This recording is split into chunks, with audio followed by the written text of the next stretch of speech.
1번 생태도를 통하여 파악할 수 있는 내용에 해당되지 않는 것은 생태도라는 것은 개인의 중심으로 해가지고 뭐 지원 체계, 자원, 뭐 기타 등등 외부 자원 같은 거 그런 것을 말하는 거 있거든요. 그래서 1번 클라이언트 가족 구성원의 지원 체계 간의 에너지 흐름, 자원 체계죠. 그 다음에 가족 구성원 간의 스트레스 되는 체계, 가족 구성원의 자원 교환 정도, 그 다음에 가족 구성원의 환경 체제의 변화가 필요한 내용. 5번 가족 구성원의 생애도가 발생한 문제의 발전 과정에 대한 정보. 이걸 굳이 표현한다면 아마 시간 체계하고 비슷한데 시간 체계하고는 조금 좀 차이가 있어요. 그래서 1번의 정답은 5번이 되겠습니다. 생태도는 클라이언트 상황에서 의미 있는 체계들 간의 관계를 그림으로 표현한 것으로 사회관계망, 그 다음에 상호작용에 의해서의 지지와 스트레스 등을 표현한다.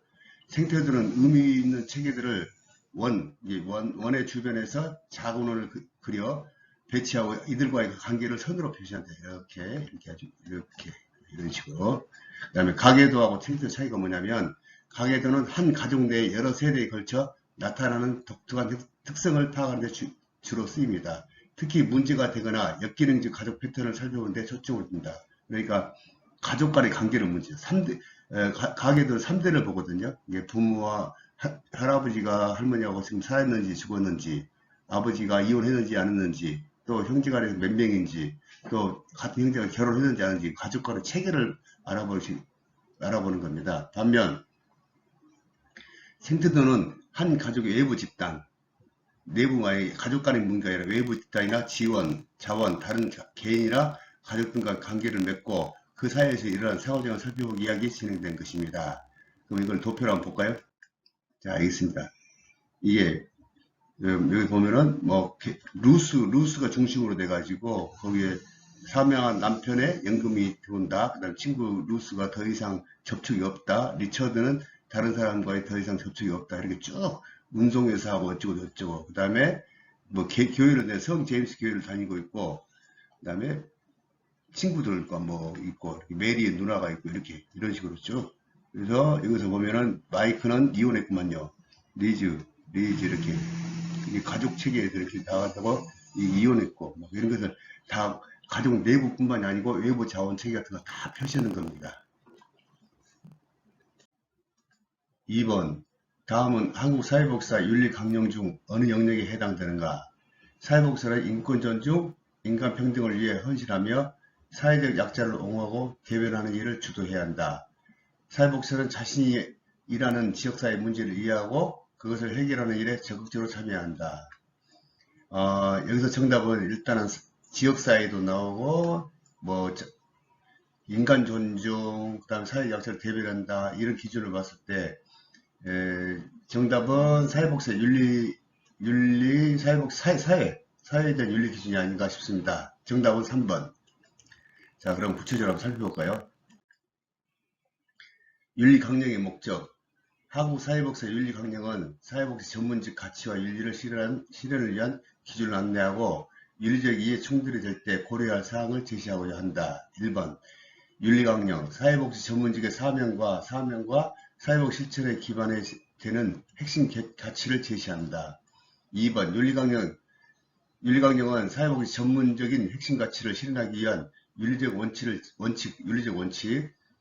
제시하고 사회복지 실천의 지침으로 사용될 윤리 기준을 제시한다. 3번 윤리강령은 사회복지 실천 현장에서 발생하는 윤리적 갈등, 상황에서 의사결정에 필요한 상황을 확인하고 판단하는 데 필요한 윤리 기준을 제시한다. 그 다음에 윤리강령은 사회복지사 전문가로서 품위와 자질을 유지하고 자기관리를 통해서 클라이언트에 보호할 수 있도록 안내한다. 윤리강령은 사회복지 전문성을 확보하고 외부 통제로부터 전문직을 보호할 수 있는 기준을 제공한다. 윤리강령은 시민에게 전문가로서 사회복지 역할과 태도에 대해서 알리는 수단을 말한다. 우리가 흔히 전문가하고 비전문가 그리고 차이는데 어떤 데가 책에서 봤는데 전문가와 비전문가의 차이는 첫째, 그 분야에서 얼마나 시간 투자를 많이 했냐. 둘째, 그 관련돼서 돈을 얼마 투자했느냐. 그 다음에 그 관련된 자격증, 국가 자격증이 있냐 없냐. 그걸 해가지고 그 전문가냐 비전문가 따진다는 거 했습니다. 그러니까 예를 들면 성형외과 의사하고 돌팔이 성형외과 의사는 결과적으로 똑같아요. 쌍꺼풀 수술하나 뭐 피부 관리하나 그 똑같은데 그러면 결과는 똑같은데 왜 그러면 돌팔이가 의료사고 나면 감옥에 가고 의사는 감옥에 안 가는가? 그것은 전문가냐 비전문가 차이답니다. 비전문가 돌팔이 의사는 그런 쪽으로 공부도 하지 않고 자격증도 없고 자기 경비도 투자 안 했기 때문에 그 비전문가는 낙인 지키고 전문가는 그쪽에서 경비와 시간과 뭐 노력을 다 투자했기 때문에 그리고 특히 자격증이 있기 때문에 전문가라고 판단한다고 저는 기억이 떠오릅니다. 사회복지 윤리 기준 전문가로 자세를 같이 한다. 전문가 자세가 뭐냐? 인간 존중, 사회복지 정의 실천, 전문성과 개발을 노력해야 한다. 직무 능력 개발하고 지식 기반의 실천 증진한다. 우리가 사회복지사를 전문직 그러는데 그러면 사회복지사가 왜 전문직인가? 그 자원봉사 어머니나 사회복지 사람들이 거의 결과는 똑같아요. 예를 들자면 도시락 서비스를 제공한다. 그러면 새마을부녀 어머니들하고 사회복지사가 하는 것도 도시락 배달은 똑같은데 왜 그러면 저 여러 가지가 있겠지만 사회복지사 하면은 전문가가 도시락 배달하는 것이고 자원봉사는 자원봉사다. 왜 그러냐면 거기에는 그 프로그램에 대해서는 이론적 변이 갖춰져 있기 때문에 전문가라고 합니다. 그래서 이론적 변이 있냐 없냐 그 차이는 상당히 그 결과 부여에서 의미가 상당히 있습니다. 그 다음에 전문가의 실천 이것은 좀 제가 많이 자료를 수집했거든요. 품위와 자질을 유지해야 한다. 자기 관리한다. 자기 관리. 사회복지사 뭐 찌르빠 찌직 끄고 다니면 안 되죠. 이해 충돌에 대한 대처. 그 다음에 경제적 이득에 대한 실천. 사회복지사 클라이언트의 지불 능력이 없이 복지 서비스를 제공해야 한다. 이런 이유로 제공해야 한다. 그렇다고 이런 이유로 차별해서는 안 된다고 그랬죠. 그 다음에 사회복지사는 필요한 경우 제공된 서비스에서 공정하고 합리적으로 이용료를 책정해야 한다. 사회복지사는 업무와 관련해 정당하지 않는 방법으로 경제적 이득을 취득해서는 안 된다. 지금 이쪽 부분에서는 이제 대충 아는 부분인데요. 여기서는 주로 복지가 해당되는 얘기가 많아요. 클라이언트 지불 능력이 없어. 그러면 뭐 수급자가 없다든가 가지고 온다든가 다 무료로 해주거든요. 그래서 그런 지불 능력이 없다고 해서 차별돼서는 안 된다. 그 다음에 또 그 수급자 찍이 있으면 무료로 해주고 또 그다음 요즘에는 발달된 게 바우처 사업, 바우처가 다 있기 때문에 웬만하면 이용료 갖고는 크게 부담받지 않습니다. 그 다음에 사회복지가 필요한 경우 제공된 서비스에서 공정하고 합리적으로 이용료를 책정할 수 있다. 그렇죠. 이건 뭐 수급자고 뭐 국가 이공자고 그런 것은 좀 감면 혜택이 30%가 있어요. 그 지침이 나와 있거든요. 이걸 공정하고 합리적으로 해야 한다. 그 다음에 사회복지는 업무와 관련해 정당하지 않는 방법으로 경제적 이득을 취해서는 안 된다. 이것은 좀 말이가 좀 그렇지만 사회복지 일을 하다 보면 가끔 예상치 못한 클라이언트가 돈을 주는 게 있어요. 근데 사람들이 견물생심이라고 돈을 주면 안 좋아할 사람 누가 있습니까? 그래 받고 나서 거기에 대한 혜택도 많이 주고 그러는데 절대로 해서는 안 됩니다. 왜냐하면 그걸 돈을 받았다 그럼 코끼리 가지고 그 클라이언트에 질질 끌려다녀요. 안 됩니다. 절대 받으면 안 되고 그리고 혹시 받더라도 그 돈 받아가지고 뭐 아파트 사는데 도움이 된다. 그럴 것 같으면 그거 받고 사회복지 집을 그만두면 되죠. 근데 절대로 클라이언트 주는 돈은 10,000원, 뭐 5,000원 그런 것이니까 절대 받지 마십시오. 그 다음에 클라이언트에 대한 윤리 기준 1번 클라이언트 권익 옹호 클라이언트 자기 결정권을 중요시 존중해야 된다. 요즘은 장애인이 됐든 누가 됐든 자기 결정권을 굉장히 존중을 해주거든요. 그 다음에 클라이언트 사생활 및 비밀 보장 요즘 난리죠. 사생활 비밀 보장 뭐 전화번호 같은 거 사생활 침해 같은 거 아주 심각합니다. 정보에 대한 입각 동원 그래서 뭐든지 이용료 할 때는 정보 개인 신상도 다 찍거든요. 그걸 동의를 해줘야 됩니다. 그 다음에 기록 정보 관리. 자, 6번, 직업적 경계 유지. 이것은 좀 중요해서 제가 자료를 많이 수집해 놨습니다. 사회복지사는 클라이언트의 전문직 관계를 자신의 개인적 이익을 위해서 사용해서는 안 된다. 이게 클라이언트하고 사회복지사는 클라이언트 이용해서는 안 된다. 이거죠.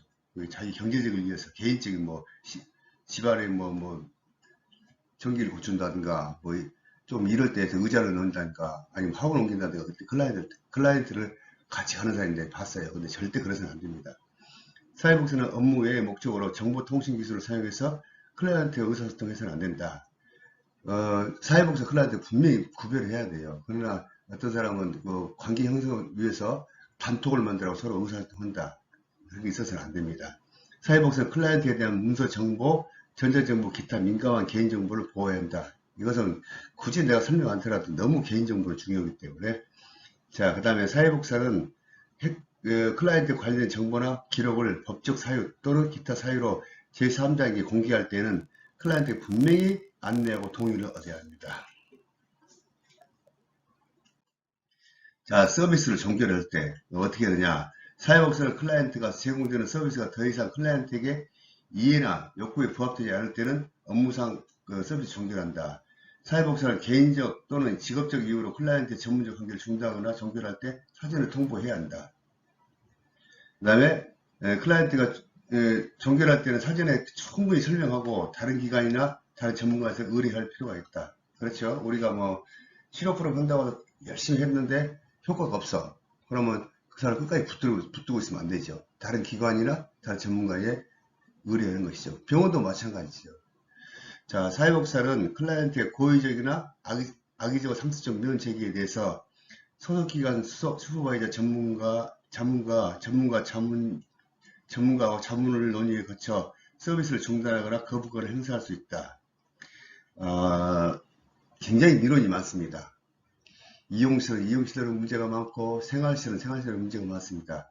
그리고 진짜 아까 여기서 말했지만 고의적이고 악의적으로 민원 제기하는 사람이 굉장히 많습니다. 근데 이런 사람이 한번 민원 제기하면 사회복지가 굉장히 상처를 받아요. 근데 상처를 받아가지고 기관을 그만둔다든가 사회복지 그만둔다 그런 경우가 왕왕 있거든요. 근데 그래서는 안 됩니다.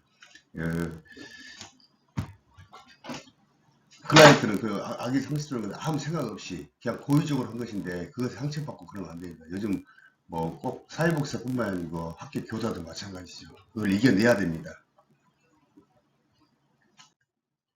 자, 사회복지 동료의 윤리 기준, 동료가 있고 슈퍼바이저 이 두 가지 있는데 이것을 그냥 이대로 넘어가게 하겠습니다. 그 다음에 기관에 대한 윤리 기준, 사회복지는 기관의 사명과 비전을 확인하고 정책과 사업 목표를 달성하기 위해 노력해야 한다. 사회복지는 소속기관 활동을 적극적으로 참여함으로써 기관의 성장과 발전을 위해서 노력해야 한다. 사회복지는 기관의 부당한 정책이나 요구에 대해 전문적 가치와 지식을 근거로 하여 대응하고 제반 법적 조치와 기적을 해결하도록 노력해야 한다. 사회에 대한 윤리 기준, 이것도 조금 중요하죠. 사회복지는 자신이 일하고 있는 지역사회를 이해한다. 우리가 이제 꼭 지역사회가 굉장히 중요하죠. 지역사회, 특히 지역사회 복지관 같은 데는. 그래서 클라이언트가 지역사회에 서로 도움이 함께 살 수 있도록 지원해야 한다. 사회복지는 정치적 영역이 클라이언트 권익에 사회복 실천에 영향을 인식하여 자기 정의 실현과 사회복 정책 법령 등 제정하거나 개정에 의해서 지원 옹호해야 한다. 사회복지는 사회 전환과 국가 이익 상황에서 문제 해결하도록 적극적으로 활동해야 한다. 사회복지사는 지역사회, 국가, 나아가 전세계 구성원들의 복지 경제를 위해서 노력해야 한다. 사회복지는 인간과 자연이 떨어질 수 없음을 깨달아야 한다. 인간과 자연, 이건 뗄 수 없는 부분이죠. 그래서 인간과 자연 한계에 생명 등 생태계에 미칠 영향을 생각하면서 실천해야 한다. 3번 자선조직협회에 관한 설명으로 옳은 것은 빈민시 중복권 누락을 방지하기 위해 시작됐다. 이때 산업혁명 이후로 굉장히 극심한 빈민들이 많이 발생해갖고 뭐 체계가 없이 막 중복으로 제공하기도 하고 누락되기도 해서 이것은 이제 자선조직협회가 설정되었고요. 이 자선조직협회가 오늘날에서 개별 사업으로 발전하게 되어 있습니다. 빈곤의 원인은 개인의 도덕적인 문제가 아니라 산업화 결과라고 했다. 그러니까 자선조직협회에서는 빈곤을 개인의 문제라고 봤고 인보관에서는 산업혁명 이후의 결과라고 봤습니다. 그래서 2번은 인보관 운동이고요. 그 다음에 인구 및 조사를 통해서 사회제도 개혁은 개별 사업 사업이 아니고 집단 지역사회 사업이죠. 그래서 이것은 인보관이 되겠습니다. 지역 주민들을 이웃으로 생각하여 함께 설립했다. 여기서 인보관은 그 빈곤층들에게 그 생활 속에 들어가서 같이 먹고 생활을 했다고 합니다. 그 다음에 집단 및 지역사회 복지의 태동이 되었다. 지역복지 사업을 했죠. 이것이 지금 오늘날의 종합사회 복지와 똑같은 개념이 되었죠. 3번의 정답은 1번이 되겠습니다. 자, 좀 복잡하지만 자선조직 협회는 좀 중요하고 그렇기 때문에 좀 구체적으로 살펴보도록 합시다. 자선조직 협회의 배경은 산업혁명 이후로 자유방임적 자본주의 폐해로 전염병과 기근이 발생하면서 빈곤 문제가 심각히 됐다고 합니다. 그래서 세계 최초로 자선조직 협회는 영국 런던에서 1969년에 설립했고 미국에서는 1970년에 설립되었습니다. 협회의 목적은 구호행정의 중복과 이제 뭐 체계적이 없이 막 중복으로 주고 어떤 데 누락되고 그런 것을 막기 위해서 자선 활동을 조성 발전하는 데 의의가 두었다. 자선적 협회 활동은 독일에서 시작해서 영국으로 소개되고 미국에 전파되었다. 영국의 자선적 협회는 개창되면서 활발하게 됐죠. 상류층 부인들을 중심으로 해가지고. 그 다음에 자선적 협회는 인도주의와 박애주의 정신을 기본을 바탕으로 두고 있으며 우회 방문자들은 조건 없는 봉사에 따라 사회빈곤층을 대상으로 구활동을 전개했다. 얼른 보면 멋있지만 이분들이 어떤 상층의 부인들이 좀 엘드 정신이 있었죠. 그래가지고 좀 많은 갈등이 좀 있었고. 자, 자선조직협회는 기본적으로 자조, 근면 이걸 굉장히 강조 많이 했어요. 그래가지고 가난한 사람들은 니들 게으르고 무능력하기 때문에 가난하다. 그렇게 이 사람들이 인식을 가지고 있었고, 그래가지고 그 빈민의 구제를 구제받을 자격이 있는가 없는가를 나눴죠. 자격이 없는 빈민들은 억압적으로 구빈 행정에 관리했다. 쉽게 말해서 여기서 뭐 생활시설 같은데 작업자 같은 데 많이 벌였다는 얘기죠. 자선조직협회는 오늘날 개발사업의 우회 방문자 시초로 상류층, 이게 백작 부인들 중심이 되어 무급봉사를 했다. 후에 체계적인 교육과 훈련을 마친 봉사자가 증가되면서 전문 사업화가 시작되었다. 자선조직협회는 기본 활동은 구제받을 수 있는 가치가 있는 주민에게 제공하고 구제받을 가치가 없는 이들에게는 도움을 주지 않는다는 원칙을 갖고 있습니다. 그러면 구제받을 만한 가치가 있는 사람 누구고 없는 사람 누군가? 구제받을 만한 가치가 있는 사람들은 노인들, 장애인, 근로능력이 없고 아주 중증이나 뭐 그런 사람들에게 스스로 도저히 잘해볼 수 없기 때문에 이분들에게는 구호를 제공했었고, 그 다음에 가치가 없는 사람 누구냐? 사지 멀쩡하고 정신도 온전한데 단지 게으르고 무능력한 사람들은 구호 자체를 줘서는 안 된다. 이런 확실한 근거를 갖고 시작했습니다. 자, 우회방문들이 시작됐을 때 면담, 기록, 사례연구, 가정방문 등의 오늘날의 개별 사회사업의 기초가 되었다. 자선조직협회는 정부 개입 없이, 자선조직협회는 정부 개입하지 마라. 자유시장의 이념으로 빈곤 문제 해결해야 되고, 빈곤은 개인의 노력으로 불가능하기 때문에 시장이 개입한다고 믿었다. 자, 1901년에 제정한 엘리자베스 빈민법에서는 노동 능력에 따라 노동 능력자, 노동 무능력자로 빈민을 분류하는 원칙을 수립하였다. 노동력이 없는 노인, 장애인들은 구제받을 가치가 있다고 했고, 어디로 가냐면 구빈원, 지금 말하면 생활시설 정도 그쪽으로죠. 그쪽으로 수용하거나 원외 구조로 허용하였다. 이게 원내 구조라는 것은 뭐냐면 작업장 같은 거 만들라고 일시키는데, 그래서 그쪽으로 오지 않고 밖에서 돌아다니는 것도 허락했다 했죠. 구걸해도 상관없다 그 말이죠. 그러나 노동 능력이 있는 사람은 구제받을 가치 없는 빈민으로 작업장에 일하는 조건으로 최소한의 구호를 제공하였습니다. 입소를 거부할 때에는 교정원이나 혹시 감옥에 보내 처벌하였습니다. 아주 잔인하겠죠. 이게 이제 그죠. 구제받을 가치가 있는 사람들이고, 이 사람은 이제 원내 구제죠. 원내 구제. 작업장을 만들어 이식시키는 거. 자, 이제 인보관이 나갔습니다. 인보관 운동은 사회복지 효시인 베버리지 주가 되어서 전개하는 설립한 토인부 호를 중심으로 시작이 됐다. 토인부 호는 뭐냐면, 이 인보관 운동가 그랬잖아요.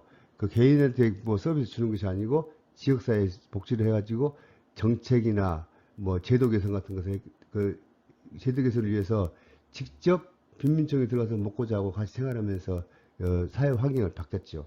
근데 그때 토인비라는 학생은 옥스퍼드 대학생인데 너무나 열심히 하고 과로사로 죽었어요.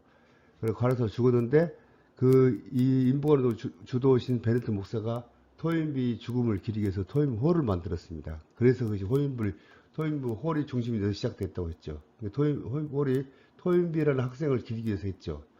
자, 그러면 지역 문제를 해결하기 위해서는 옥스퍼드 대학 출신인 베네트는 젊은 졸업생과 함께 문제를 가지고 있는 지역사회로 직접 가서 빈민과 함께 거주하고 빈민들의 도덕적 교화와 주변 환경 개선을 최선을 다했다.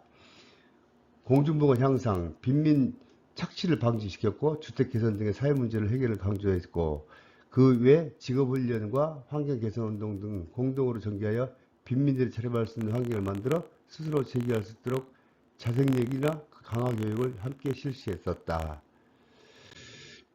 영국의 산업혁명으로 인해 경제 발전을 가지고 왔지만 자본과 노동자의 빈부격차가 굉장히 심해졌었죠. 그래서 그것이 나중에는 데모도 일어나고 좀 사회 문제가 심각했죠. 이 같은 현상은 많은 이들에게 불안감을 안겨주었고 사회적으로 문제가 유발되었다. 열악한 상황에서 노동자들은 열악한 환경에서 일을 하고 빈민들은 비참한 생활에 공피해서 접한 베네트 목사는 젊은 청년들과 함께 이런 문제 해결을 위해서 1844년 운동을 전개했다. 인보관 운동은 자선조직협회와 다르게 직접적인 제공하지 않고 지식인들이나 빈곤층을 직접 주민들을 만나 그들과 함께 생활하고 그들의 환경을 개선하고 문제들을 개선하려고 노력했습니다. 인보관 운동은 직접적으로 관계에 있는 것은 인보관 운동에 직접적인 관계가 있는 것은 자유방임주의나 온정주의, 기독교 사회주의, 폐비한 사회주의가 밑바탕을 깔고 있습니다. 인보의 특징이 있습니다. 인보관 운동은 사회문제의 근원인 환경 요소를 크게 다루었고요. 그 다음에 자유주의와 급진주의 사상을 동조하는 경향이 있었다. 또한 자선조직협회는 주 활동층이 자선조직협회는 상류층이었지만 이들은 중산층 해설되어 있었죠. 그들은 빈민들의 삶에 직접 참여해서 같이 생활하고 문제를 해결하고 했었고 인보관 운동은 실용주의 성격이 굉장히 강하게 있었죠. 실질적인 거로. 그래서 도시화, 산업화, 이민 등 사회 현상에 주로 영향에 관심을 갖고 실현 가능한 효과적인 해답을 찾으려고 노력했다. 이러한 사회 개혁의 면모를 갖추고 있어 빈곤계층의 교육과 문화 활동을 누리도록 하고 빈민 생활에서 관한 정보와 욕구를 파악하려고 했다. 건강과 질병은 예방 문제에 대해서도 정책을 입안하도록 하였고 주민들의 실업, 빈곤 조사 등 조사 활동에 대해서도 적극적으로 교육에 의식 있는 자들끼리 교류를 추천했다. 교류했었다 이죠. 인보관 운동은 오늘날 사회복지관 탄생의 모태가 되었다는 것에 결코 의미가 있다. 이게 지금 복지관 같은 데 보면은 뭐 교육 프로그램, 무슨 체조 프로그램, 교양 프로그램 많이 있잖아요. 이제 인보관이 효시라고 봐야죠. 인보관 운동은 인보관 운동 정신은 소스파 보고서와 베버리지 보고서에 사회복지에 큰 영향을 미치게 되었다. 차이점이 있어요. 자선조직협회하고 인보관 차이점이 뭐냐면 자선조직협회는 사회 진화를 두고 그 주어진 환경에서 여부에 따라 개인이 전부를 평가하고 개인이 잘 살고 못 살고를 정하고 고위층의 경제적 이익을 부합하여 개인주의 성향이 강하다. 이게 뭐냐면 이제 개별적인 사업을 많이 했다는 얘기죠. 그러니까 뭐 지원 사업이랄지 구호 사업이랄지 그런 거. 이에 반해 인보관 운동은 자유주의와 급진주의 사상, 실용주의 사상을 바탕으로 두었고 빈민이 되는 근본은 개인의 문제가 아니고 이건 사회 문제라고 봤다. 그래서 자선조직협회에서는 상류층, 돈 많은 사람들이 관여를 했었지만 인보관 운동은 중산층이 대부분 차지해 있었다. 자선적 협회는 빈곤 방지와 개조 활동이 주였고, 빈곤 방지하고 뭐 부호 활동이 주였다면 인보건 등은 교육을 통해서 빈곤을 해방할 수 있는 교육을 많이 했었다는 얘기죠. 자, 여기 그림을 보면은 영국 빈민가에서 물을 공급받기 위해 줄을 서는 사람들. 이거 이제 CO에서 구활동이죠. 그 다음에 7명의 아이들의 어머니. 여기서 우회 방문해갖고 여기서 이제 상주 기부인이 찾아왔죠. 여기 쭉 찾아왔죠. 이렇게. 그리고 구활동도 주고, 그렇게 했었죠. 자, 그러면 이게 토인볼이에요. 그 유명한. 이 사람이 토인볼 학생이고, 옥스퍼드 대학 학생. 그 다음에 인보건도 주도했던 베네트 목사. 그래서 이 사람은 과로사로 숨지거니까 베네트 목사는 토인볼 기념하기 위해서 토인볼홀을 만들었습니다. 4번. 다음 중 1차 현장이면서 이용시설에 해당되는 것은 1차 현장은 어떤 곳이냐면 사회복지 현장. 현장에서 실천하는 곳이죠. 그래서 1번은 장애인복지관 보건소. 보건소는 사회복지 현장이 아니죠. 노인복지관 지원안전센터. 이건 사회복지 현장이죠. 그 다음에 노인 양육시설 사회복지관. 양육시설은 생활시설이죠. 그 다음에 노인 요양시설 장애인 공동체. 이것은 생활시설이죠. 이용시설이 아니죠. 정신건강복지센터 학교로 2차 현장이 되겠죠. 따라서 4번의 정답은 2번이 되겠네요. 자, 그럼 한번 1차 현장과 2차 현장이 어떻게 구별인가 한번 알아봅시다. 1차 현장에서는 종합사회복지관, 노인복지관, 사회복지시설, 이거 정신장애인들 쪽의 이야기거든요. 아동 양육시설, 그다음 정신보건센터, 양육시설, 이것이 좀 애매모호한데, 자, 사회복지 2차 현장에서는 사회복지 현장이 있는 곳이 아니죠. 그래서 보건소, 병원, 학교, 주민센터, 보건시설. 자, 그러면 사회복지 사업이 주된 복지 사업이 하는 것이 1차 현장, 사회복지 현장에 실습하는 것이 현장이고요. 그다음 개입 부분에서 2차 기관으로 구분한다. 5번 브롬펜 브론네가 제시한 생태체계에 관한 설명으로 옳은 것은 1번 미시체계 개인 일상생활에 존재하는 실제적인 환경. 이건 맞습니다. 중간체계 개인이 직접 상호작용을 하지 않지만 간접적 영향을 미치고 있는 환경. 이건 아마 거의 외체계가 되겠습니다. 이거 외체계. 왜냐하면 뭐 직접 나와 관련 없는 부모님 직장에 옮기다든가 그러면 나는 굉장히 모든 게 바뀌죠. 생활 습관이랄지 주변 환경이 다 바뀌기 때문에 내가 직접적인 영향이 없지만 간접적인 영향을 엄청 많이 받죠. 그 다음에 내부 체계, 브론펜 내부 체계란 말이 없습니다. 외부 체계, 개인이 속한 이념이나 제도 일반적인 형태, 이것은 아마 거시체계 정도 되어야 할 것 같습니다. 거시체계. 그 다음에 거시체계는 개인이 적극적으로 참여하는 등, 거시체계는 개인이 참여할 수가 없죠. 둘 이상의 환경과의 관계, 이것은 중간체계가 되겠습니다. 5번의 정답은 1번. 자, 그러면 미시체계, 거시체계 좀 구체적으로 살펴보도록 합시다. 미시체계, 주인공이 가장 가까운 체계예요. 이게 주인공이 가장 가까운 체계라는 얘기죠. 뭐 가족, 뭐 친구, 그리고 일상생활을 하면서 부딪히는 사물, 일상 나에게 주는 가족, 학교, 친구들, 이것이 미시체계에 속한다. 미시체계는 시간의 지남에 따라서 주인공이 나의 성장에 따라 변하며 나와 상호작용하며 나에게 직접적인 영향을 미치는 환경이다. 개인에게 직접적으로 미치는 거죠. 현재 나의 상황에서 미시체계에 함께 살고 있는 가족이나 자주 만나는 친구, 매일 사용하는 컴퓨터, 스마트폰 등이 나에게 가장 가까우며 직접적인 영향을 주는 것이다. 미시체계는 나와 가장 가까운 체계임에도 불구하고 시간의 지남에 따라서 나에게 미치는 영향이 변화하여 때로는 커지기도 하고 작아지기도 하다. 어릴 때 같이 잘 뛰놀던 친구가 나중에 크게 되면 서로 간에 환경도 바뀌고 그렇기 때문에 뭐 더 출세한다든가 뭐 약혼한다든가 그런 상황이 되겠죠. 그래서 미시체계는 변한다. 예를 들어 어릴 때 친구든 동네 친구가 어릴 적에는 나에게 많은 영향을 미쳤지만 성인이 되어 서로 다른 일을 살게 되면서 나에게 영향이 줄어들었다. 중간체계, 나에게 직접적인 영향을 미치는 친구들 관계. 이게 미시체계가 2개 이상이죠. 미시체계 2개 이상. 친구들 관계, 부모님 사이의 관계, 가족과 친척의 관계, 이거 미시체계 2개 이상이죠. 2개씩 되죠. 이것이 중간체계에 속한다. 나라가 포함되지 않은 중간체계도 나에게 긍정적인 또는 부정적인 영향을 미친다. 예를 들어 친구 A와 나는 미시체계죠. 친구가 나하고는 미시체계죠. 사이가 좋고 친구 B하고 나하고도 미시체계, 1대1 관계니까 직접적 영향을 미치잖아요. 그래서 이것도 미시체계지만 사이가 좋지만 A하고 B는 서로가 사이가 안 좋아. 그럼 이거 중간체계가 되겠죠.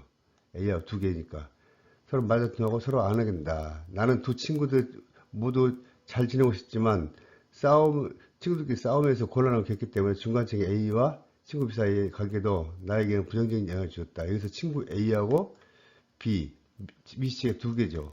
그 다음에 나를 중심으로 한 미시체계 2개. 그 다음에 미시체계는 나와 아빠, 나와 엄마 사이의 관계 좋은 관계와 별개로 중간체계는 부모님들끼리 좋은 관계도 자녀에게 좋은 영향을 미친다. 외체계, 나에게는 직접적인 환경을 의미한다. 직접적으로 미치지 않는 환경을 말한다. 뭐 정보기관이나 대중매체. 이건 내가 직접적으로 적극적으로 나설 수 없는 부분이죠. 이것이 외체계죠. 내부체계라고 하죠. 정부기관과 국회의원의 직접적인 관계는 없지만 국회의원이 만들어낸 법안들이 나의 일상생활에 영향을 미치고 내가 생활하는 학교, 취업, 시스템에 영향을 미치기 때문에 정부기관은 외체계에 속한다. 또한 내가 대중매체나 제작이나 기획에 참여하여 상영작을 하는 것도 아니지만 TV 프로그램이나 인터넷 등 대중매체를 통해 알게 된 유행어 같은 거, 친구를 사용하게 한다. 유행하는 상품들을 쇼핑할 때도 참고하기도 한다. 근데 또 다른 예라면 부모님이 A라는 곳 살다가 저 C라는 데서 직장 동기로 이사 갔어요. 부모님 영향에 의해서. 그럼 나에게는 굉장히 내가 직접적인 건 아니지만 간접적인 것이 부정적이고 긍정적인 영향을 미칠 수 있죠. 그다음에 거시체계 가장 큰 거죠. 여기서 문화 중간체계하고 중간하고 외체계하고 2개 다 합해져. 중간체계, 외체계 2개를 다 합하는 것이 거시체계죠. 그래가지고 예를 들자면 나는 한국에 태어났기 때문에 한국 문화적인 환경에 영향을 많이 받았다. 예를 들어 우리가 밥이나 국, 이건 한국의 고유한 음식이잖아요. 반찬을 먹고 밥을 먹을 때는 수제를 사용한다. 젓가락. 만약 내가 한국에 태어났더라도 서구권에 살았다면 여기서 태어나고 출생은 한국인데 뭐 미국이나 갔다면 문화적인 차이에서 주식이 빵이 되고 원래는 밥이었지만 샌드위치를 먹고 젓가락을 해도 서툴을 것이다. 또한 나에게 미친 문화적 환경에 의해서 어른을 공격하고 존댓말을 사용한다. 이것이 이제 문화, 습관, 법률 뭐 그런 것이 말하는 거죠. 그다음에 시간체계. 생태학적 모델은 없어요. 그냥 시간이 흐른 것이기 때문에 새롭게 추가된 체계다. 주인공이 나의 전생에 걸쳐서 변화와 역사적 환경을 의미한다. 예를 들면 언어 변화를 봅시다. 우리 어릴 때는 선생님은 선생님이라고 했지 쌤이라고 그랬어요. 지금은 다 쌤이라고 하잖아. 선생님으로 이야기하면 구닥다리가 된 거죠. 자, 예를 들어 봅시다. 내가 어릴 때는 부모님이 여성들이 20대에 결혼했다. 여성들이 주로 20대 결혼 많이 했어요. 그리고 여자들이 결혼하면 사회생활을 못 하게 돼 있어요. 그 사회 분위기상, 사회 문화적이죠, 이것은. 하지만 내가 성장하면서 시대 환경이 바뀌어 여성들이 사회 진출이 더 증가했다. 평균 혼인에도 90대, 30대로 바뀌었으며 결혼하고 나서도 하던 일을 계속한다.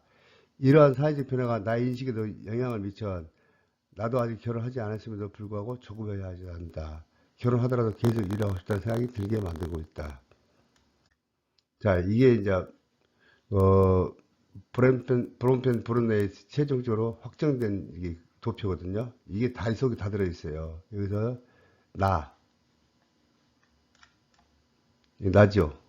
나 중심으로 가족이 있고 유치원이 있고 이것이 미시체계죠. 그 다음에 여기서 이게 중간체계 가족과 가족끼리의 먹고 그 다음에 나하고 학교에 나하고 병원 뭐 또래 관계 2명 이상 2개 이상 모여 있잖아요. 그 다음에 외체계 확대 가족이라고 하죠. 이것은 이제 아까 말했지만 외부 환경 그다음에 거시체계 문화체계 그 다음 시간체계는 시간이 흘러가면서 변화와 반복이 이루어진 변화와 새로운 자꾸 탄생한다 그 뜻이죠. 바뀌죠. 6번 돌고 로인부카 해링턴 윤리적 의사결정의 순서로 옳은 것은 일단 정답부터 말씀해 드리겠습니다. 정답은 3번입니다. 그러면 돌고프의 윤리적 의사결정이 여러 가지가 있는데요. 이것을 한번 자세히 설명해 드리겠습니다. 이 순서가 굉장히 중요하거든요. 자, 1단계 무엇이 문제인지, 문제를 야기시키는 요인은 무엇인지. 2단계 그 피해자, 누가 피해자인지, 문제에 관련된 사람 누구인지. 그 다음에 3번 문제에 관련된 어떤 가치가 있는가. 4번 문제를 최소화시키고 경감시킬 수 있는 목표를 명확히 해야 한다. 그 다음에 개입 수단과 방법을 명확히 해야 한다. 6단계 효율성과 효과성은 무엇인가. 7단계 의사결정에 참여할 것인가 말 것인가, 누가 참여할 것인지. 그 다음에 가장 적절한 개입 방법을 선택해라. 그 다음에 선택된 개입 방법을 수행해야 한다. 그 다음에 10단계 그 개입 방법의 수행을 검토하고 예상치 못한 변수는 뭐가 있는지. 마지막으로 그 결과를 평가하고 추가적인 문제가 무엇인지를 확인해야 한다. 상당히 어렵죠. 어려운데 이것을 마구잡이로 외운 게 아니라 약간 연상법을 좀 해야 되지 않는가 생각이 들어요. 그래서 제가 나름대로 조금 해봤는데 여러분도 나름대로 그 스스로 맞춰서 해보십시오. 일단 1번 문제 원인은 무엇인지, 그 문제의 주인공은 누군지, 그다음에 그 문제의 가치는 무엇인지, 그다음에 그 문제를 최소화하고 그 대상자는 누구인지, 그다음에 효율성과 효율성은 어떤 게 나타나는지, 그다음에 의사결정에 참여자는 누가 할 것인지, 그리고 가장 적절한 방법을 선택한다. 그리고 선택한 그 방법을 수행해야 한다. 그리고 그 수행할 때 그 문제를 점검하고 예상치 못한 변수는 무엇인지, 마지막으로 최종 평가하고 추가 문제는 무엇인지 확인해야 한다. 이런 식으로 좀 연상을 해야만이 문제가 풀 수 있을 것 같아요. 근데 이게 너무 어려워서 문제 안 나올 것 같은데 의외로 나옵니다. 이게 앞으로 가면 갈수록 이렇게 디테일한 문제가 나올 가능성이 굉장히 높아요. 그래서 이번 내란 문제는 좀 자주 읽어보시고 머릿속에 그 연상만 해놓으십시오. 자, 루엔부가 롤고프의 원칙 7가지가 있는데요. 1번 생명보호의 원칙, 2번 평등과 불평등의 원칙, 자율성과 자유의 원칙, 최소한 불이익의 원칙, 삶의 질의 원칙, 사생활과 비밀의 원칙, 진실과 사실에 완전히 알릴 원칙. 이것도 참 중요한데요. 시험이 자주 나와요. 근데 이것은 다른 것이 아니고 순서가 굉장히 중요해요. 이 앞전에 여러 가지도 순서가 중요하듯이 이것도 순서가 굉장히 중요하니까 자주 읽어보시고 자주 머릿속에 연상을 해놓으십시오. 그래서 만약에 최소한의 불이익과 자율성 원칙에 서로 충돌이 생기면 어떤 거냐, 상위 개념부터 하는 거예요. 예를 들면 진실과 사실을 완전히 알릴 원칙이 있다. 이거하고 생명보호 원칙이 있으면 어떤 걸 선택해야 되냐면 1번을 선택해야 됩니다. 청소년이 나 자살하겠다고 그 사회복지사 말했는데 사회복지사 알릴 원칙을 적용할 것인지 아니면 생명보호 원칙을 할 것인지, 그 두 개 충돌이 일어났을 때는 먼저 알린 것도 중요하지만 그보다 먼저 생명보호를 원칙으로 해야 한다. 그런 내용을 말하고 있습니다. 자, 그럼 윤리 7원칙에 대해서 구체적으로 살펴보도록 하겠습니다. 윤리 원칙의 1번, 가장 중요한 거죠. 생명보호의 원칙. 인간의 생명을 보호하는 것이 어떤 가치보다 우선돼야 됩니다. 예를 들자면 상담 중에 대상자가 스스로 자해하는 시도가 분명히 있다고 판단했을 경우 생명의 원칙에 따라 대상자 본인이 거절한다고 해도 입원 조치를 통해서 생명을 보호하는 것이 우선돼야 한다. 윤리 원칙의 2번, 평등과 불평등의 원칙. 동일한 환경에 동일한 처우를 받아야 하며 다른 상황에 처한 사람은 다르게 처우받아야 한다. 평등과 불평등 원칙이죠. 자, 예를 들면 중위소득 120%에 해당되는 사람은 그 기준에 만족하기 때문에 평등의 원칙에 의해서 정신과 치료를 받을 수 있어야 한다. 기준을 초과하는 경우라도 불평등 원칙에 따라 해당 지역 치료비 지원, 청년비 치료비 지원 등은 다른 제도 기준에 맞는지 알아봐야 한다. 우리나라 국민이면 정신건강 서비스를 받을 수 있다. 자, 윤리원칙 3번. 자율과 자유의 원칙.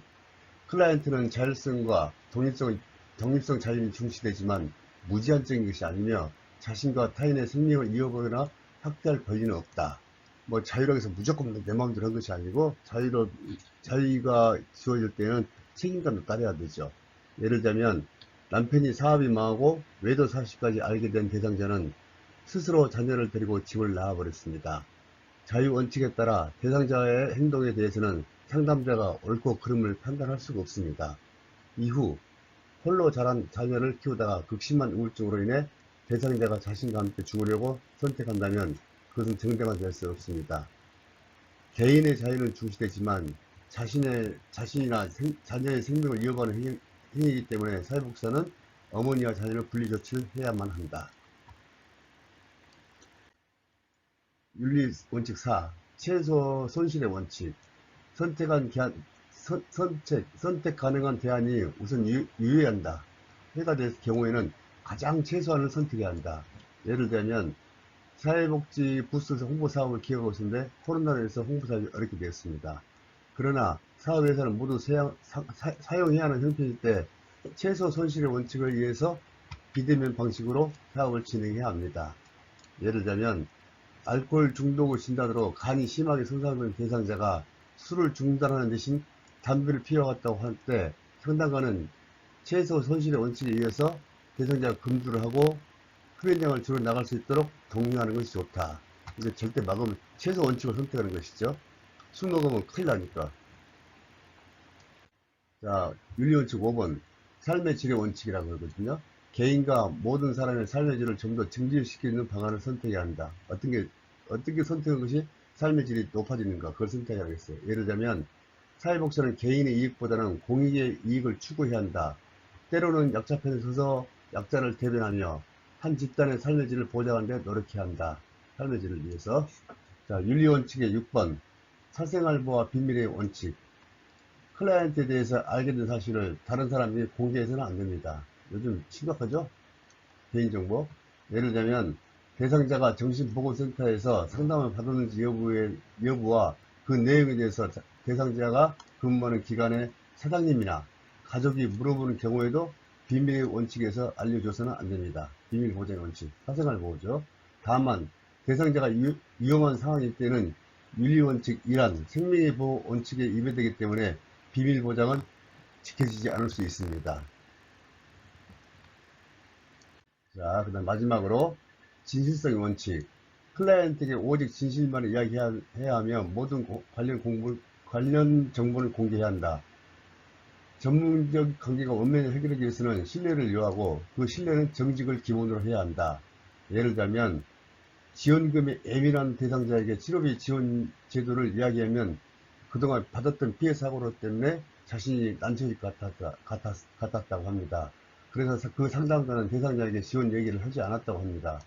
이런 상황일 때는 성실 원칙에 위배되겠습니다. 다 이야기해야 됩니다. 따라서 대상자가 치료비 지원을 솔직하게 공개하는 것이 윤리원칙에 맞다. 나중에 대상자가 어떻게 반응할지는 그 후에 별개의 문제로 보아야 합니다. 자, 여기서 이제 도표를 한번 볼까요? 로엔버그와 돌고프 윤리적 원칙. 1번 생명의 원칙, 성등과 불평등, 자율성과 자유, 최소 손실의 원칙, 삶의 질 향상, 사생활 보호와 비밀 보장, 그다음에 진실성과 정보 개방. 여기서 가장 중요한 것이 생명 보호예요. 그 다음에 예를 들자면 사생활 보호와 비밀 보장하고 생명 보호가 충돌이 날 때 어떤 걸 선택해야 하냐? 상위 우선순위로 선택해야 합니다. 자, 생명보호의 원칙을 한번 봅시다. 모든 원칙에 우선하는 최우선의 원칙이다. 최우선. 그 다음에 2번, 원칙 2번. 원칙과 평등과 불평등의 원칙은 같은 사람은 평등하게, 다른 사람은 불평등하게 해야 한다. 그 다음에 자율성과 자유의 원칙. 자기 결정의 원칙을 수용하지 않는다. 원칙 4. 최소 손실의 원칙.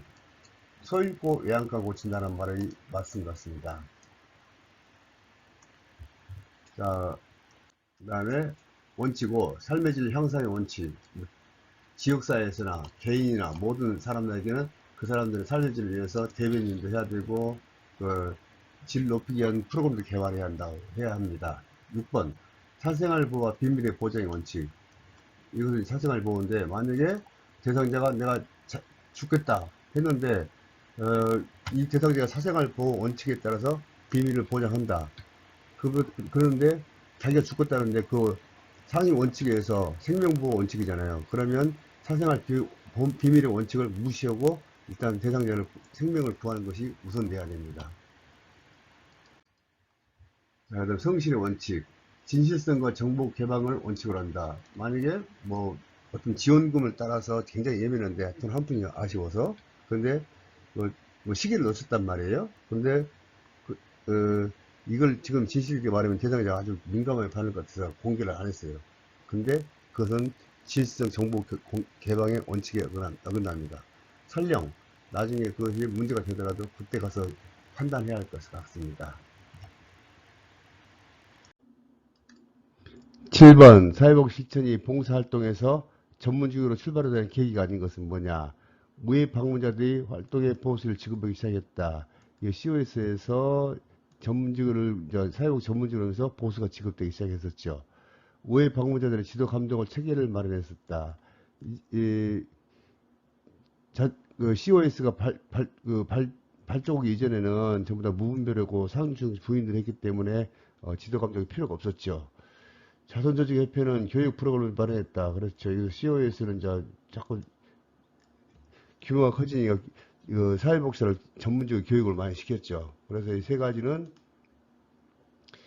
COS에서 월급도 지급하고 감독기관 마련하고 교육 프로그램 하면서 전문가로 이제 출발하는 계기가 마련됐었죠. 그다음에 미국의 의료사회복지사를 정식으로 고용했다. 이것도 뭐냐면 전문직으로 전문직에서 정식으로 급여도 발생했었죠. 그 다음에 전통적 방법의 한계로 인하여 통합적 방법론이 등장했다. 이것은 전문직하고 관련 없고 서구 사회복지 역사의 한 과정 중에 하나였다. 그렇게 말씀드리겠습니다. 그래서 7번은 5번이 정답이 되겠습니다. 자, 그럼 사회복지 전문화, 그래서 1900년부터 20년대까지 아주 치열한 논쟁을 위해서 탄생이 됐었죠. 그래서 그 기폭제가 뭐가 있냐, 프렉스나고 그 말했습니다. 사회복지는 전문직인가, 논문에서 사회복지 전문성이 결여됐다 주장했습니다. 그래갖고 플렉스 비판에 미국에서는 사회복지 전문화하기 위해서 다양한 노력을 많이 했었죠. 그래서 자선조직협회 활동이 전문화되감에 따라 봉사자 교육이나 조직관리에서 전문직의 필요성이 강조되었다. 리치몬드 여사 활력으로 1898년에 미국 최초로 사회복 전문 인력 양성과 뉴욕 사회복지 대학이 설립됐죠.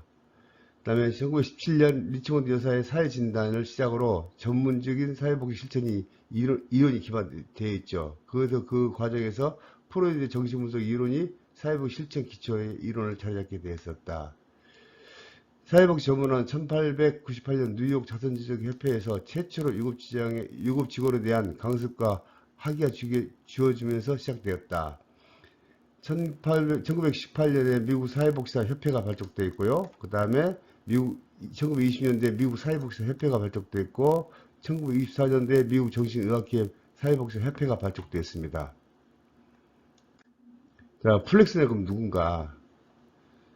플렉스는 그 논문에서 사회복지는 전문직의 특성이 빠졌다겠다. 근데 그 결함에 대해서는 왜 그런 빠졌냐? 그 이유가 뭐냐? 또 사회복지 범위가 너무 넓어서 경계를 정하기가 불가능하다. 그렇죠. 우리 그렇잖아요. 사회복지는 뭐냐? 그러면 요람에서 부들까지 너무 넓죠.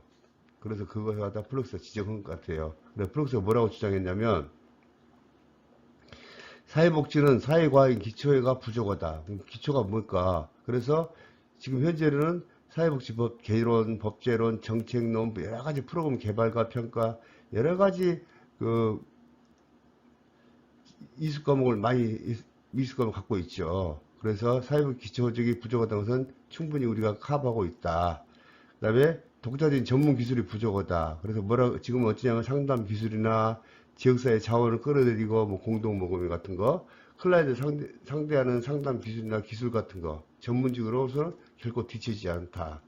그 다음에 사회복지가 전문직 조직체계 자격이나 강령이 없다고 했다. 근데 그래서 현재 어떻게 했냐면 사회복지는 보건복지부, 사회복지 공동모금회, 사회복지 자격관리, 사회복지 윤리강령 등 다양한 체계가 제도로 마련되어 있다. 그래서 지금은 플렉스가 좋은 것을 다 이행하고 그 이상도 하고 있습니다. 따라서 전문직이 되기 위한 필요한 것은 개인의 의지, 즉 딱 한 가지다. 클라이언트를 돕고 그로 인해 성취감을 얻는 사람은 전문 사회복지라고 판단해도 가능합니다. 자, 그럼 메리 리치몬드에 대해서 한번 살펴봅시다. 리치몬드는 1860년 일리어주의 미국에서 유명 미국 사회복지사였고요. 개별 사회사업의 케이스워크를 최초로 체계한 사회사업가이자 사회이론가로서 자선조직협회에서 일을 했었고, 빈민들이 자립할 수 있도록 스스로 능력을 쌓아주는 데 주도했고 각종 의회 방문을 활동했었다. 리치몬드는 이러한 경험과 사회사업에 대한 관심을 가지고 체계적 이론을 구성하며 사회사업의 분야의 전문화 기술화를 선도했습니다. 그녀는 최초로 개별사업 케이스워크를 정리하며 사회사업의 전문 분야에서 선도적, 지도적 역할을 하는데 그녀를 개별사회사업의 어머니라고 부르고 있습니다.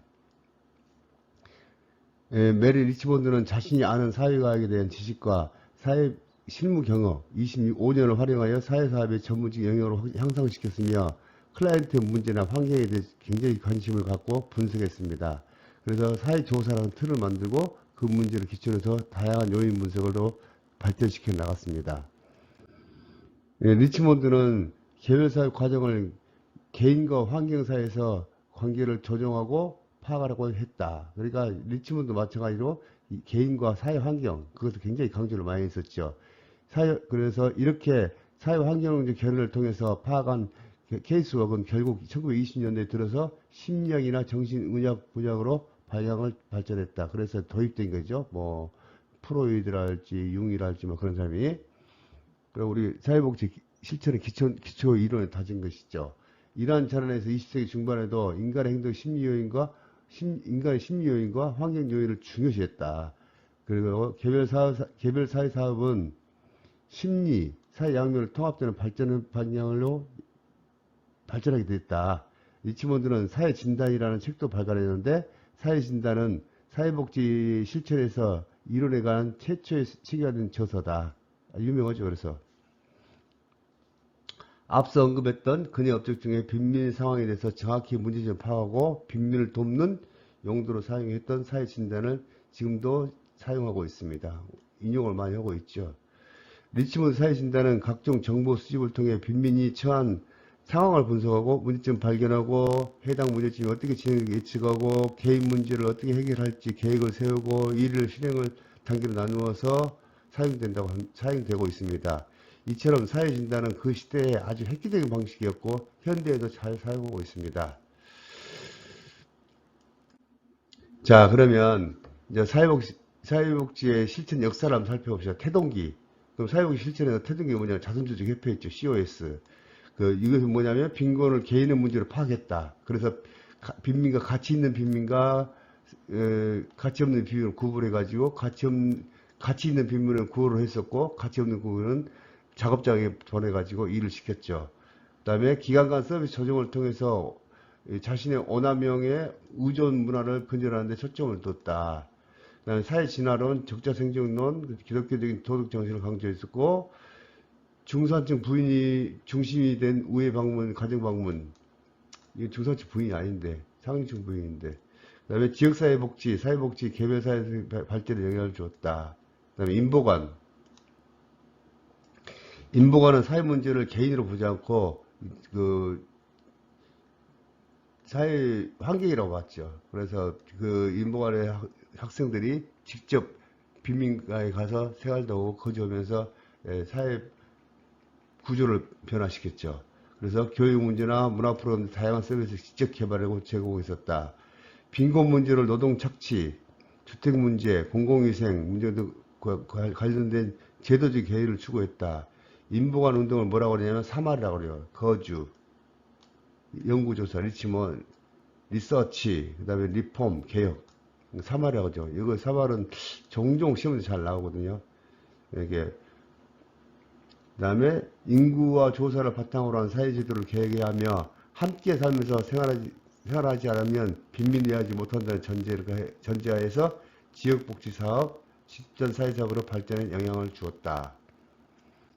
그 다음에 전문가로 이제 탈바꿈한 것이 뭐냐면 1920년대 뭐 리치몬드 만큼 나오죠. 교육 및 훈련 제도를 우회 방문의 시작을 해서 플렉스나 비판 이후에 전문화들에서 굉장히 치열하게 노력했었죠. 그 다음에 전문적 형식 등의 보수도 진짜 정식으로 지급했었고 무급 봉사자에서 무급 자원봉사자인 것을 우회 방문으로 보수를 지급했었죠. 사회 전문직 협회가 설립했었죠. 그 다음에 메리 리치몬드 사회 진단 발견해가지고 사회적 실천의 기초를 마련했다. 전문직 분학이 이제 더 파생된 거죠. 사회복지 3대 실천론, 뭐 개별사회 사업, 집단사회 사업, 지역사회 복지론 등에서 3대 사업으로 나눠져 있었는데 그 중에서 가장 힘들 것이 진단주의하고 기능주의. 이제 여기서 우리 사회복 조치에게 뭐 프로이드의 뭐 진단론을 갖고 왔죠. 그 다음에 그것을 대립해가지고 기능주의가 치열하게 아주 논쟁을 통해 가지고 통합적으로 만들었죠. 그래서 진단주의가 뭐냐? 1920년대 전후에서 프로이드 정신분석 기초로 의존했었고, 기능주의는 이 진단주의에서 반기를 들었죠. 1930년대 후반에 들어서 인간에 대한 창의성 관점과 개인 의지를 존중으로 강조했었다. 진단주의는 프로이드 뭐 심리학에서 기초를 마련했다면 기능주의는 이제 그건 아니다. 그것도 맞겠지만 인간에 갖다 창의성이 있다는 것을 강조를 해가지고 두 치열하게 논쟁을 벌였었죠. 그래가지고 통합기가 마련됐거든요. 그래가지고 1970년대에서 그리고 기존의 3대 방식을 그 한계점이 있다. 그래서 문제 해결은 뭐냐? 4체계 모델, 6체계 모델, 단일화 모델을 이렇게 설정을 했었다. 그래서 왜 그렇게 나오냐? 밀보드 회의에서 통합기에 해당되지만 사회복 실천의 공통 요소를 정리하여 통합적으로 시작 내지는 바탕이 된 것을 평가하여 통합기구로 발전했었다. 밀보드 회의가 밀포드 회의 이것의 시작으로 통합기가 마련됐었죠. 8번 사회복지가 경험할 수 있는 윤리적 딜레마에 모두 맞는 것은 결과의 모호성, 클라이언트의 힘의 불균형, 즉 합과 을이 형성된다는 얘기죠. 체계의 다중성, 클라이언트 기관의 의무와 클라이언트의 의무 상충. 이건 정답은 5번 다 맞습니다. 자, 그럼 사회복지 윤리적 딜레마에 한번 살펴보도록 할까요? 첫째, 가치 상충. 사회복지가 두 가지 이상의 가치와 직면했을 때 발생하는 갈등이다. 예를 들자면 임산부 여성이 남편을 알리지 않고 낙태하기 원하는 경우. 그 다음에 사회복지사는 생명보호의 가치 사이에서 윤리적 갈등을 겪는다.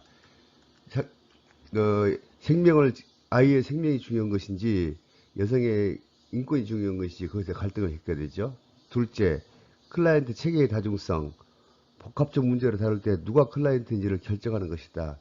예를 들자면 가족 내 치매를 앓고 있는 노인에 대한 방해 문제를 치매 노인이 부양하는 아들의 갈등 문제인지 부양자 관점에서 관한 사회 규범과 다양한 가치의 윤리적 딜레마가 발생하게 된다.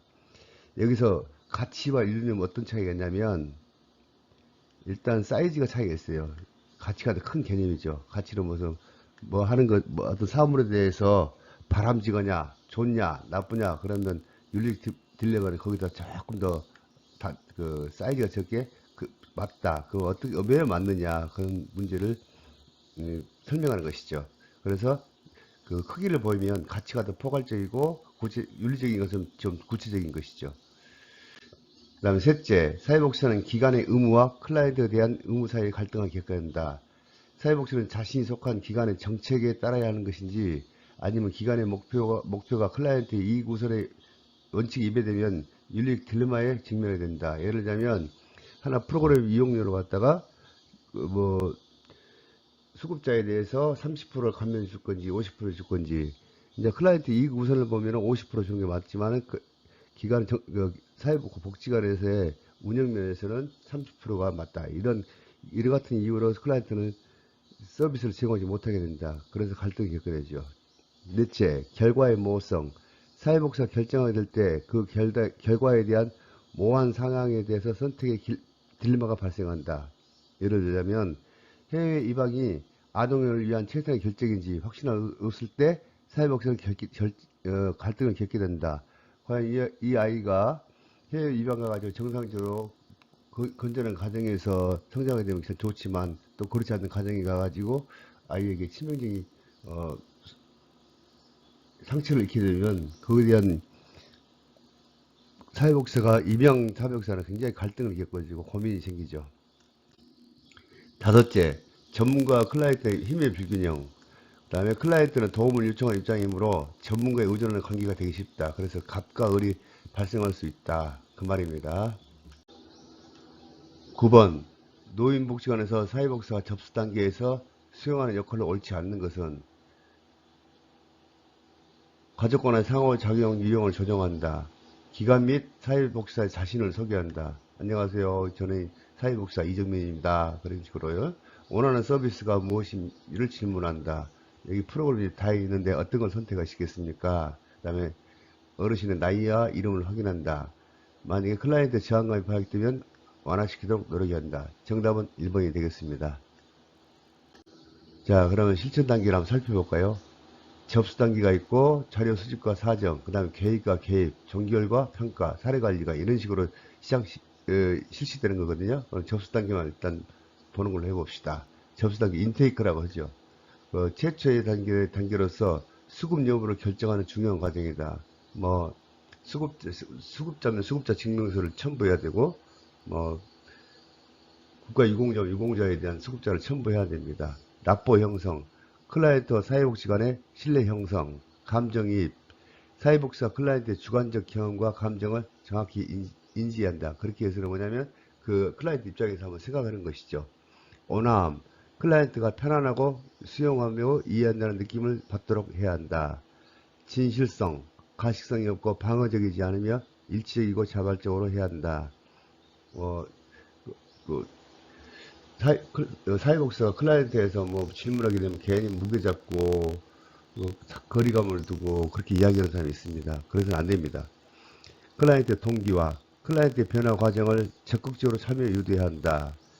그 다음에 비자발적 클라이언트의 사회복지사 지침, 초기 면접, 인테이크 시트라고 그러죠. 그다음에 자료 수집과 사정, 욕구 문제, 클라이언트 욕구가 뭐고 거기에 따르는 문제가 뭔가. 그래서 이 저쪽 단계에서 그걸 제시하고 묻고 대답해야 한다. 답을 찾아야 합니다. 문제 형성, 정보를 분석해서 전문가 시각에서 문제를 판단한다. 인테이크에 이제 상세히 기록을 해야 되겠죠. 그 다음에 자료 수집에서 가계도를 작성해야 되고, 가계도는 주로 어찌냐면 한 3대, 할아버지가 있으면 할아버지까지, 없으면 2대까지 가족관계를 도표로 작성해서 문제 원인을 규명하게 됩니다. 가계도 작성하는 법은 나중에 있어요. 상태도, 생태도, 의미 있는 관계와 체계들을 도표로 표시한다. 가계도하고 생태도의 차이는, 가계도는 구성원 간의 갈등이랄지 문제점을 그걸 파악하는 것이고, 생태도라는 것은 한 개인이 그 내적이고 외적인 것, 외부 환경, 뭐 지지체계가 뭐냐, 또 지역 사회는 뭐가 있는 그걸 쭉 어떤 관계가 있는 걸 쭉 그 도표로 그런 건데요. 상태도 큰 개념이죠. 그 다음에 소시오그램, 집단 내 소유자, 하위 집단 연합 등을 파악하는 도구이다.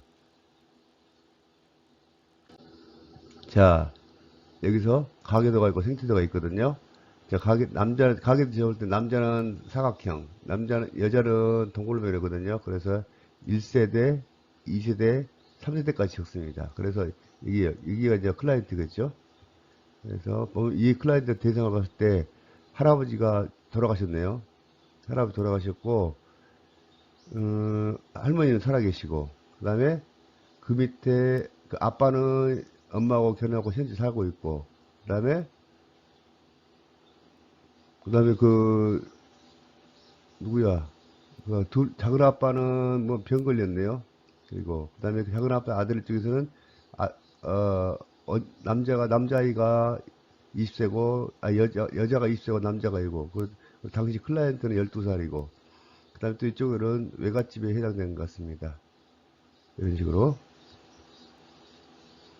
네, 그 다음에 생태도로 보면은, 이게 저 클라이언트거든요. 클라이언트 14살 먹었네요. 그 아이에 대해서 어떤 생태도가 어떻게 구성되냐면, 어머니가 있고, 아버지가 있고, 아버지는 뭐 이렇게 갈등 관계 심한가 봅니다. 그 다음에 친구가 있고, 그 다음에 학교하고 가기 싫어하는 애가 있어요, 이렇게. 그 다음에 복지관이 있고, 복지관 가는 거 좋아하는 거예요. 그 다음에 이웃이 있고, 그다음에 학교 친구가 있고, 그다음에 동성. 이렇게 인과관계도 있지만 사회 지식계획이 뭐고 어떤 관계가 있고 그런 거 다 상세히 기록하는 것이거든요. 그래서 이건 상태도 간단하게 나왔지만 좀 구체적으로 아주 복잡하게 되어 있습니다. 자, 소시오그램. 소시오그램은 간접적인 질문이거든요. 생활 과정을 관찰하여 어느 누가 가까우며 거리가 있는가를 발견하는 것이다. 집단 내 인간관계를 알아보기 위한 교우 도식이라고 우인 구조라고 합니다. 그래서 상호는 철수하고 관계도 좋고, 철수는 영식이와 관계 좋고, 상진이하고 영식이는 별로 관계가 안 좋고, 상호하고 성진이는 관계가 좋습니다. 이런 식으로. 10번 사회복 실천 과정에 자료 수집에 관한 예시로 옳은 것은 가출 청소년의 가족관계를 파악해 부모와 면담을 실시한다. 이것은 1차 자료에 해당되겠고요.